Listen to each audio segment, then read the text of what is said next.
What if Alex Pereira had defeated Magomed Ankalaev at UFC 313? If Pereira had successfully defended his title for the fourth time, he would have tied for third place for the most title defenses in UFC light heavyweight history. With this victory, he would have essentially taken out all the top contenders except for Carlos Ulberg, making future title defenses much easier. Having defended his title 3 times in 2024 alone, it wouldn't be long before he surpassed Jon Jones's record for the most title defenses in UFC light heavyweight history. Jon Jones wouldn't be too happy about that. Jones has previously stated that he would retire if he wasn't given a fight against Pereira. Now, with this situation unfolding, the matchup finally makes sense. Unfortunately for Tom Aspinall, he'd be left out in the cold. With all of this in place, a title unification fight between Jon Jones and Pereira would be inevitable. So, based on this scenario, we ran a simulation. Let's check out the results together. Jon Jones and Alex Pereira are the same height, but Jones has a slight reach advantage. What are the key points to watch in this fight? Can Jon Jones use his unorthodox techniques against a tall, physically similar opponent who throws devastating low kicks like Alex Pereira? Can Pereira bring down the greatest fighter in UFC history with his brutal low kicks? The fight starts now. Pereira starts the fight by mixing up head kicks and calf kicks, looking to establish his rhythm early. Jon Jones tries to find his range, but he's having trouble adjusting. Jones uses his signature oblique kicks to keep Pereira at bay, but Pereira stays composed, responding with sharp jabs and hooks. Jones, not one to back down, throws a punching combination of his own.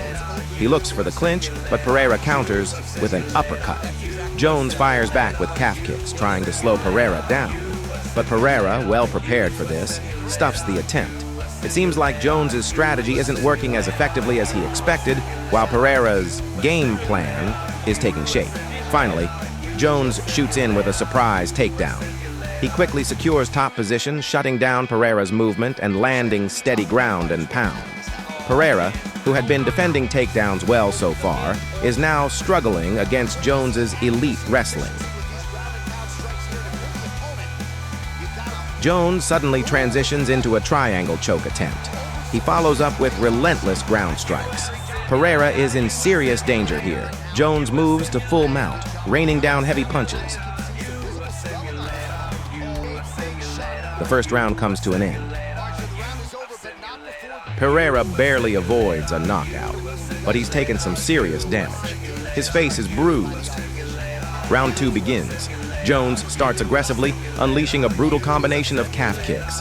Pereira responds with powerful hooks of his own. Both fighters are engaging in an all-out brawl. Jones shoots for a takedown, just like the first round. He transitions into an armbar attempt. But Pereira escapes, and now he reverses the position. Pereira is now punishing Jones with ground and pound. Jones scrambles, managing to get back to his feet. Wait! The referee stops the fight for a moment. He refuses to quit. The fight continues. Jones stumbles for a moment. He goes for another takedown.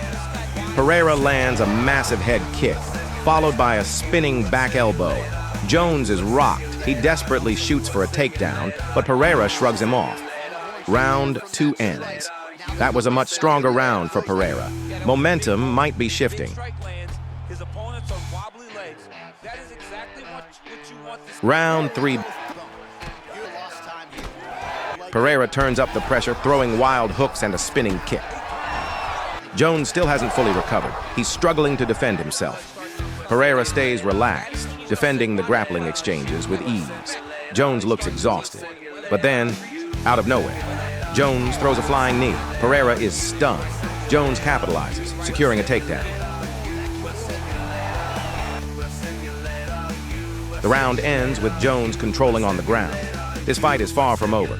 Jones refuses to go down without a fight. After all, he's 4th in all-time UFC winning streaks for a reason. Round 4 begins. Jones opens with an unpredictable high kick. Pereira is hurt. Pereira pushes him off and forces the fight back to the feet. At this point, it's anyone's fight.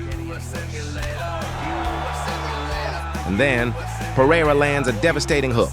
It's over. Pereira knocks out John Jones. And with that, he becomes the first fighter in UFC history to claim titles in 3 different weight classes. Another historic fight is etched into the record books. And that wraps up today's simulation of what could have happened if Pereira had won at UFC 313. What do you guys think? Let me know in the comments, and don't forget to subscribe.